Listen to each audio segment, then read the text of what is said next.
जोहार, नमस्कार।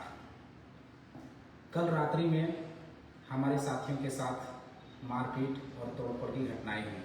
आप लोगों ने सोशल मीडिया के माध्यम से देखे होंगे, जहां हमारे स्टार प्रचारक, हमारे साथी, हमारे पदाधिकारी जहां ठहरे हुए थे, उस गेस्ट हाउस में तोड़फोड़ की गई। तोड़फोड़ के साथ में डराने धमकाने के प्रयास की गई, उसके साथ में बदसलूकी की गई, मारपीट की गई। मैं सरकार से पूछना चाहता हूँ, मैं यहाँ के प्रशासन से पूछना चाहता हूँ, मैं यहाँ के पुलिस से पूछना चाहता हूँ, यहाँ के थाना प्रभारी से मैं पूछना चाहता हूँ, यहाँ के सरकार से मैं इसलिए पूछना चाहता हूँ कि क्या लोकतंत्र में चुनाव लड़ने का अधिकार केवल पक्ष को है, विपक्ष को नहीं है? क्या लोकतंत्र में केवल निर्वाचन आयोग कहा जाता है कि स्वतंत्र है? क्या लोकतंत्र में निर्वाचन आयोग स्वतंत्र है? यदि अगर स्वतंत्र है तो फिर इस तरह का घटना क्यों? और अगर इस तरह की घटना हुई तो उस पर कार्रवाई क्यों नहीं? आप लोगों ने सोशल मीडिया के माध्यम से देखे होंगे कि कल हमारे गेस्ट हाउस में कुछ गुंडे आए और हमारे साथियों को धमकाया गया। कहीं ना कहीं इस बात से सही ये साबित होता है कि हम लोग जो बढ़ चढ़ कर प्रचार प्रसार कर रहे हैं अपने प्रत्याशी के पक्ष में, हम लोगों ने किसी को डराया धमकाया नहीं, किसी को प्रलोभन नहीं किया। हम लोग केवल अपना प्रचार कर रहे हैं, अपने प्रत्याशी का प्रचार कर रहे हैं, अपने चुनाव चिन्ह का प्रचार कर रहे हैं, अपने क्रमांक संख्या का प्रचार कर रहे हैं, गांव-गांव जा रहे हैं, डोर टू डोर जा रहे हैं। तो इनके अंदर एक डर पैदा हो गया कि कहीं ये लोग हमारी सीट को ले ना जाए, हमारी सीट को निकाल ना ले, जो हमारी बपोती कहा जाता है इनका।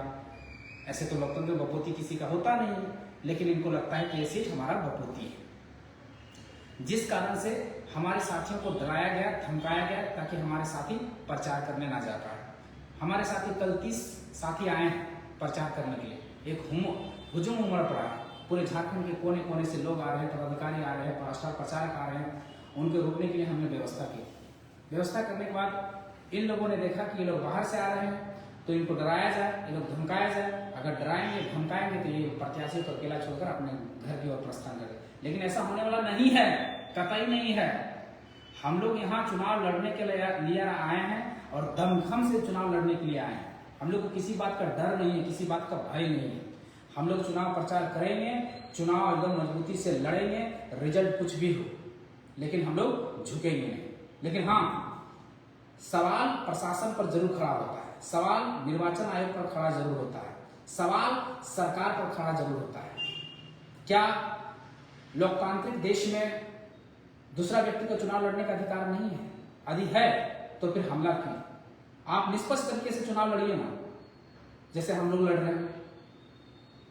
वही मोबिलाइज करने के तरीके, दारू, मुर्गा, पेट्रोल, धोती, साड़ी, लुंगी, गमछा और विभिन्न तरह के प्रलोभन वाली योजनाएं। और अगर इससे भी अगर मोहित नहीं हो पाए तो विपक्ष को कैसे, जो चुनाव लड़ रहे हैं उसके विपक्ष में, उसको कैसे कमजोर किया जाए, उसके लिए गुंडागर्दी शुरू कर दी जाती है, विभिन्न हथकंडे अपनाए जाते हैं उसे रोकने के लिए।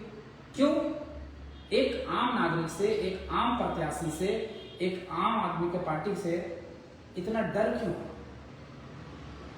डर इसलिए शायद है कि कहीं हम जो 15 सालों से 20 सालों से यहाँ राज कर रहे हैं, मुफ्त राज कर रहे हैं, कहीं ये उस सीट को ले ना जाए, ये डर। अगर आपने सही में काम किया होता, अगर सही में आप विकास किए होते, सही में जनता की समस्या को सुने होते, सही में जनता के दर्द को जाने होते, उनकी पीड़ा, उनके दुख, उनके तकलीफ को, अगर उनकी बातों को अगर सदन में रखे होते, उनकी समस्याओं को समाधान किए होते, तो आज आपको ये नौबत नहीं आती, ये आपका नौबत नहीं आती और आपको ये करने की जरूरत भी नहीं पड़ती, मारपीट करने की जरूरत नहीं पड़ती। और दूसरी बात देखिएगा, कितना निंदनीय, कितना घटिया विषय है कि जब हमारे पार्टी के संयोजक बनकर आए हैं देवेंद्र नाथ महतो जी, जब वो वहां पर उस समय उपस्थित थे, उस समय वो थाना प्रभारी को फोन लगाते, तो थाना प्रभारी का उस समय उत्तर क्या आता है कि अभी नहीं, हम बिहान सुबह देख लेंगे, और अगर अभी आए तो आप लोग मुश्किल में पड़ जाएंगे। अरे भाई, हम क्यों मुश्किल में पड़ जाएंगे भाई? जब यहाँ आचार संहिता लागू है, सेंसिटिव एरिया है, सेंसिटिव घोषित किया गया है, तो आपको सुरक्षा देना आपका काम है। और आप उल्टा, आप पुलिस हैं कि गुंडा है? कहीं आप गुंडा तो नहीं है? सरकार का तो आप गुंडा का रोल कर रहे हैं कि हम आएंगे तो मुश्किल में पड़ जाएंगे। तो इससे यह साबित होता है कि पुलिस आने पर आदमी को सुरक्षा महसूस होता है, और आप कह रहे हैं कि हम आएंगे तो मुश्किल में, मतलब आप भय पैदा करना चाहते हैं। इसका मतलब भय किससे पैदा होता है? गुंडा से पैदा होता है, आतंकवादी से पैदा होता है, माओवादी से पैदा होता है। इसका मतलब आप आतंकवादी, आप माओवादी या आप तो गुंडा है। जब आपके आने से अगर डर पैदा हो, आम आदमी के, आम जनमानस के अंदर में अगर डर पैदा होने लगे, तो आप तो इसका मतलब गुंडा है। पुलिस के आने से लोग, जनता सुरक्षा महसूस करती है, अपने आप को सुरक्षित महसूस करती है, और आप उल्टा धमका रहे हैं कि हम आएंगे तो मुश्किल में पड़ जाएंगे। कितना दुर्भाग्य विषय है, कितना दुर्भाग्य की बात है कि आपके मुख से, थानेदार के मुख से ये शब्द निकलते हैं, और वो भी तब जब यहाँ पर आचार संहिता लागू, जब यहाँ पर चुनाव प्रचार चल रहा, जब यहाँ पर इस एरिया में सारे बड़े बड़े नेता, मंत्री, विधायक, सांसद, हाई प्रोफाइल लोगों का आना जाना है, तब आप ये बातें कर रहे हैं। क्या अगर यही घटना बीजेपी के कार्यालय में या फिर अन्य पार्टियों के कार्यालय में, जो बड़े बड़े पार्टी हैं, बड़े बड़े नेता हैं, बड़े बड़े मंत्री हैं, बड़े बड़े विधायक हैं, अगर उनके यहाँ ये हमला हुई रहती, तो क्या आप यही जवाब देते जो जवाब आपने रात को दिए थे? नहीं, ये जवाब आप कतई नहीं देते। आपका ये उत्तर कतई नहीं होता। हम लोग, हमारा क्या है कि हम लोग को कमजोर समझ रहे हैं, इसका मतलब नहीं। जो लोग वहां कल खड़े थे, वहां प्रत्याशी खुद मौजूद था मेरा, कल दिन अगर वो सदन भी जा सकते हैं। आपको इस बात का एहसास होना चाहिए था, इस बात की जानकारी होना चाहिए था। हमारा अभी प्रत्याशी चुनाव में खड़ा है। आप अगर बताइए ना, अगर आपके पास, अगर दूसरे पार्टियों के पास अगर ये घटना हुई रहती, तो क्या तब भी आप इसी तरह का कार्रवाई करते, इसी तरह का संज्ञान लेते कि हम रात में नहीं आएंगे, सुबह आएंगे, और अगर हम रात में आ गए तो आपको दिक्कत हो जाएगी? क्या आप ये बात तब बोल पाते? क्या आप अगर इनके चंपई सोरेन के आवास में अगर इस तरह का कार्यक्रम, इस तरह का घटना हुआ रहता, तो क्या आप ये बात बोल पाते? चाहे चंपई सोरेन के बेटे के कार्यालय है, जहां उनका गेस्ट रुके हुए हैं, जहां उनके प्रचारक रुके हुए हैं, वहां ये हमला हुई रहती, तो तब भी आप यही बात करते? नहीं करते। तब आप आते, दौड़े दौड़े आते। इसका मतलब है कि आप लोगों ने लोकतंत्र को स्थापित नहीं किया।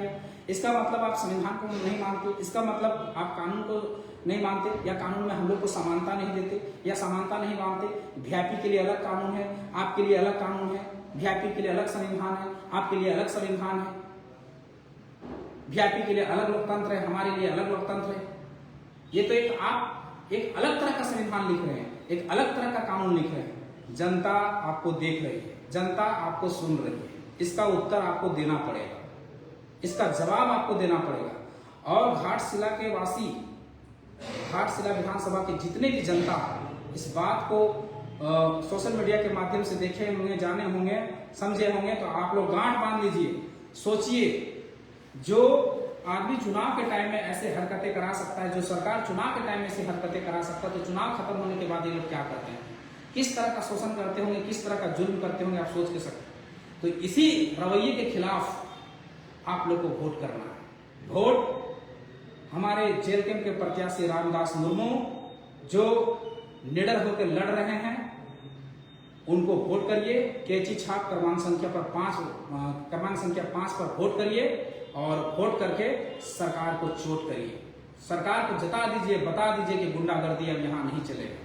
गुंडागर्दी यहाँ लोकतंत्र स्थापित होगा, और संविधान का शासन चलेगा, कानून का शासन चलेगा। किसी का व्यक्तिगत शासन नहीं चलेगा, किसी सरकार का शासन नहीं चलेगा। ये देश, ये राज्य, ये विधानसभा संविधान से चलेगा, ये विधानसभा कानून से चलेगा, ना कि आपकी गुंडागर्दी से चलेगा। इसलिए घाटशिला विधानसभा वासियों, आपके पास बहुत अच्छा मौका है, बहुत सुनहरा मौका है। पहले आपके पास ऑप्शन नहीं होते थे चुनाव करने का, अब आपके पास जेल कैंप नाम का ऑप्शन है। आपके पास एक अच्छा कर्मठ प्रत्याशी हमने दिया है, शिक्षित प्रत्याशी को दिए हैं। रामदास मुर्मू एक पढ़े लिखे एमएससी बीएड छात्र हैं, उसको अधिक से अधिक वोट कीजिए और इस गुंडागर्दी पर चोट कीजिए। कैची छाप 5 नंबर पर वोट कीजिए और शोषण से मुक्ति पाइए। अगर हमारा प्रत्याशी जीत कर आते हैं, तो उन पर मजबूती से अपनी बातों को सदन में रखेंगे। और जो जुल्म होगा, जो शोषण होगा, जो गरीब गुरुआ पर, असहाय पर, लाचार पर, मजबूर पर जो कोई भी शोषण करेगा, जुल्म करेगा, इस तरह का पुलिसिया कार्रवाई करेगा या इस तरह का गुंडागर्दी करेगा, उस पर हमारे रामदास मुर्मू जब विधायक रहेंगे तो बुलंदी से अपनी बात को सदन में रखेंगे और इस तरह का शोषण होने से आप लोग को बचाएंगे। इसलिए घाटशिला वासियों, आप लोग कतई नहीं भूलें, एक शिक्षित उम्मीदवार को, एक निडर उम्मीदवार को, रामदास मुर्मू को चुनने का प्रयास करें। चिट्ठी छाप क्रमांक संख्या 5 पर बटन दबाकर। धन्यवाद। जय झारखंड।